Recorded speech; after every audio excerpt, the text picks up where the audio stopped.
It always comes to this.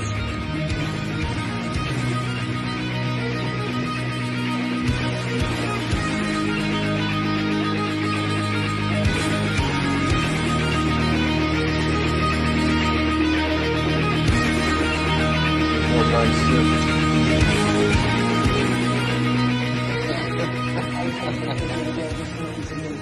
Morning guys, back again to do another tattoo progress update today. Where I last left off, I had showed off the work on my hand here with Rick, and on my wrist there's some spots as well. It's always hard to show off, but up through here and on the underside here, and a lot of it is peeled, some of it hasn't. The hand is always the last to peel, but you can see parts of it are starting to shed. And I think it's going to be the heel I expected it to be. I mentioned last time I was fairly optimistic about the overall session we had, and it looked to me like the colors are more solid than they have been in past sessions. Showed off some examples of that if you haven't watched that video, but I think it's in there pretty good. I don't expect it will be quite as good as it is now when it peels. Never is, but if nothing else, we have the foundation in there. And yeah, more to do. Next week we'll be heading to the underside of the wrist slash the tail end of the forearm area, and the rest of the hand that we didn't do. And maybe if we have time, we'll do some red as well on the hand. We'll see. Yeah, it was about 2.5 hours, believe it or not. And as I always say, even though it's not a ton of surface space with Rick, it's always 7 mags and color blends and shit like this. So you end up getting bogged down in little details and things like this. Whereas Terry and I, we get more done for our time. But bigger mag groupings will do that for you. Obviously, I'm going to get the elephant out of the way here. The elephant in the room out of the way. I had my chest worked on. That'll be in the thumbnail. We did the brain here again. And it's looking about as bright as it ever has. It's still like it's still very fresh, so it's hard to say. But what we did different this time is we did use the same color of pink, and we used 2 different versions of it. So we mixed some of it with the nebula red that we've used here, and some of it with white to try and give it a little bit more definition and contrast in there. Time will tell if that's going to do the trick. It could be the case that the pink is just going to look, you know, how it's going to look, and that's that. I find that the worst result we've had of all over black has been pink. Like, if you're looking for punchy colors over black, this isn't a condemnation of pink. I still think it can do its thing. It's just pink isn't the most, you know, punchy tone to begin with tattoos, and then when you get into the extremes of things in coloring over black, it's not incredibly bright. So we've even had there's one pink that we tried that is just never going to be used again. At least Terry and I have used. It's a soft, like, kind of mixing pink, and that was like an instant, like, oh, this doesn't work. And we very rarely give up on a color that quick, but it went in like bad white. And it's just not... Pink by nature is kind of like a duller color. You can get a hot pink, but I just think that it's not forceful enough to exert itself the way that like an orange or a red or a yellow would be. The oranges and yellows, or rather the yellows, I guess I'm showing off here, are some of the brighter inks that we've used over black. So if you're looking for gold tones, you'll be in good shape with working on black. If you're looking for red, same thing. Even the greens and blues we've tried, we've had quite a bit of success with. So it's the minority. The idea of something not working is less common than something working. So anyway, yeah, I also had my hand tattooed here. Obviously, you'll have seen the thumbnail, and we did all kinds of things here. I'll get into what we did exactly. So I always wanted to extend the spider webs off of the arm onto the hand. We just hadn't got there yet. I worked on this hand just the red on black 3 times in a row last year in the course of like 2.5 months, and my hand was healing really, really fucked up. So I wanted to give it a good long break. It had nothing to do with it hurting too much or anything like that. It does hurt a lot to go over the scar tissue on my knuckles.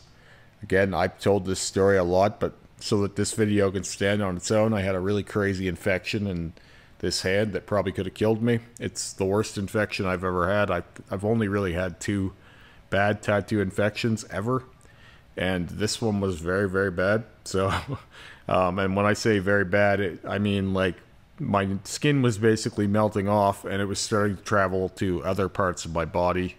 I actually think I had staph infection, but the doctors did not say that word. I was on 2 months of antibiotics to get rid of the infection, and I lost a bunch of weight, and I even had a sort of burned throat due to the acidic nature of the oral antibiotics, and I was having trouble swallowing even towards the end of it. So it was all kinds of fun. And at that time, I had been over 10 years without a sick day at my old job, and I still felt, even that morning when I woke up and my knuckles were, you know, pussing and green, I still kind of was like, I might be able to go to work today. Because I'm that way. I don't, unless my arm's falling off, it'll buff out, you know. And when I called in my coworker, he said to his wife, I'm going to work. You call the ambulance because Jer might be dying if he's calling in. That's how routine and disciplined and kind of sturdy I've been. My track record has been one of unwavering, you know. So I still get people who ask me, how's your immune system doing? Like, I bet you're sick all the, like, stuff like that. No, I don't fucking get sick. And if I do, it's like, you're in and out of it, you know? It's like, it's not even a factor. So, if anything, my immune system is better than it's ever been. And on that point, this is the best that this hand has healed in years. Already, this is the 2nd day, and there isn't that much swelling. There is like this weird area on my knuckles that's super swollen on this side, but that's where the worst of the scar tissue is. And if you can see, there are 2 spots on here that have that brighter red in there, and they don't look that separate from the red velvet right now, because even red velvet fresh looks super bright. We already know it's not going to heal bright. So when this heals, these 2 spots here will be that brighter red that we've used, the nebula red. I don't think the distinction will be as much as it would be elsewhere and other places that we've done this, because the hand is going to be duller anyway, especially my hand. There are some people like one of the tattooers here at the shop, Ashlyn. She has really, really soft skin, and especially on her hands, in comparison to mine, are a lot softer and less callous, and so she can get naturally brighter or more solid looking colors on her hands fairly easily. Even one passive blackout is pretty solid on her hand, which is enviable. Now that said, with soft skin you can't work it as hard, so I think that for stuff like what we're doing on me, where you do have to work it pretty hard, she might be in a tough spot for that. And that's where the only time I agree with this idea that, oh, Remy, you just have great skin for tattooing, or like, oh, not everyone can do that. I think that is for the most part nonsense, but I do have thick skin and callous skin, so you can work it pretty hard. If that's a benefit, I don't know that it is though, because that also makes colors not show as easily. So it's just different. Whereas with Ashlyn, as I said, if you touch her with color, it goes the color. Like it's no worry at all. Now, if you ask Terry, and I have, and so is Ashlyn, so this isn't just, you know, that thing where you say, oh, you say that to all the ladies. Terry prefers to tattoo me because there's more forgiveness. It's like when he's tattooing really soft skin, it's like you have to get in and get out. and if you stay too long, you can really fuck someone up, or at least you're worried about that, right? Whereas with me, you could pretty well work me until it's how you want it. So there's a lot of forgiveness, right? Whereas if he was to do that same thing with Ashlyn, it would fuck her up incredibly quickly. Now, this is, people are talking about this tattoo machine that's going to come on the market. I've seen it. It will be, eventually, this will be a thing. People won't want to hear this. They're going to make all kinds of excuses, and they're going to say, oh, well, you know, like that's not going to work because people get tattooed because they want to talk. A lot of people don't want to talk to people when they get tattooed, by the way. Some do, some don't. But, like, I could take or leave that part of it. So, for me, it's not about the human connection. It hasn't been in quite a while. We have people going under anesthetic for fucking tattoos.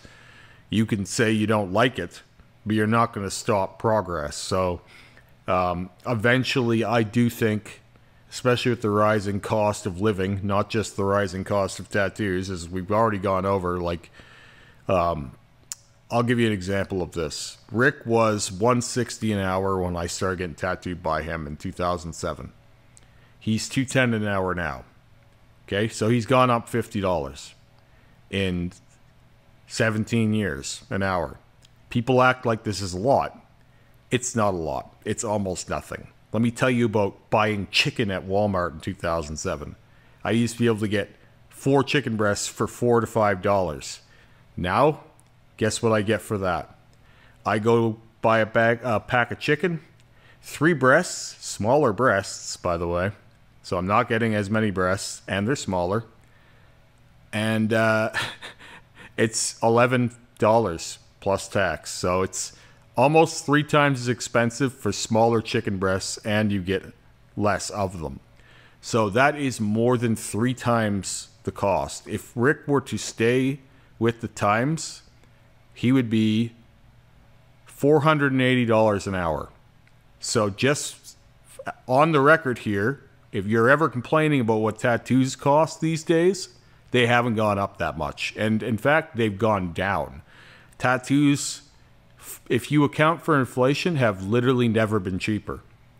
This is a fact. This is not my conjecture. This is absolute fact, especially when you compare it to everything else. So this will be the argument, though, to get back to my point about this self-tattoo machine that I've seen.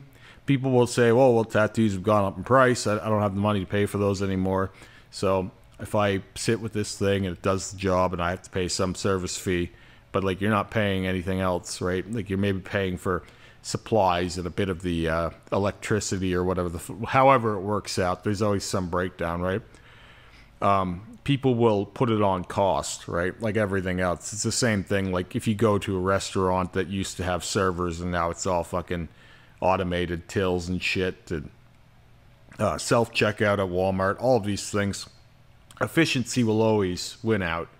So I'm not even in debate about the only thing that I can't figure out with these tattoo machines is how they're going to predict for touch, like soft skin versus hard skin, scar tissue, you know, signs that the skin is getting overworked, things like that. I am sure they'll figure it out. I just don't think we have the answer yet, right? Like right now, I think that would cause all kinds of damage if they weren't just doing these tiny, uncomplicated designs. But I do think that within the next 20-ish years, the only people who will be being tattooed by humans will most likely be hipsters. But like this is going to be everywhere. Like there's pretty much every industry is going to face this reckoning, and I think everything is going to have to change. I don't know how it's going to change, but you got people who are still reading newspapers and pretending that there's no such thing as AI and it's all just some fairy tale or something, which I find fucking hilarious. And I've been seeing this for years. And they'll almost roll their eyes at people talking like this. But like we already have automation taking out a lot of back-end jobs and a lot of, you know, low pay grade sort of like make work jobs. Like we have people losing their jobs to computers every day. I see it all over the place. And I don't know why people would think that that would not happen in all industries to some degree. Now, if you're asking me, this is not what I want. So before anyone thinks, oh, Remy, why do you want this? It's important to differentiate what I want from what I believe will happen. I almost never want what I think is going to happen, right? The future is bleak. It's fucking bleak. Like, I don't think we have... I think part of the reason why a lot of people still are working their jobs is because we don't know what to do with them. We don't want to do universal basic income because we see hopelessness rise when people don't have jobs and things like this. And perhaps it would free them up to do more creative pursuits. I'm not the guy with these answers. I kind of like the idea and I kind of don't, right? I think it's an interesting question. But I do think that this is a question we're going to be forced to deal with soon, because I don't think most of the people that are working today have jobs that can't be done better by AI. And I think that we just don't know what to do with those people when we tell them to go home. So, and by the way, like, I don't consider myself an exemption to this either. Like, I think a good AI can do most jobs already, and it will only be so long before, like, with how fast it's going, that will be all jobs. So, anyway, yeah, obviously this is a day here to get back to tattoos. This used to be how the podcast went. We'd talk about tattoos for 2 or 3 minutes, and then we'd carry on about everything else. I think this is going to heal just fine. It's already kind of, the inflammation is already coming down. I gave it the wash this morning, and I've actually got a little bit of Aquaphor on this, and I don't have any weeping plasma at all. So it's already fairly sealed up, and that's always a good sign. You always want your hand and finger tattoos to seal up right away. Whenever you're leaking plasma, you're losing color saturation. So if it is weepy at all, don't apply aftercare. I've gone over this pretty extensively in other videos, but until you have a completely sort of dry, no plasma surface, don't put aftercare on there. And this only really applies to the extremes of things like hands, fingers. I think feet can be this way. It's not typical to be dealing with plasma the next day or 2 days later. Maybe a really heavy blackout session, like a full arm or something, you would have this kind of issue. But it's not quite common in most garden variety tattoos. Anyway, I will be talking to you guys again here next week when Rick and I have done more on this arm. And yeah, have a great day.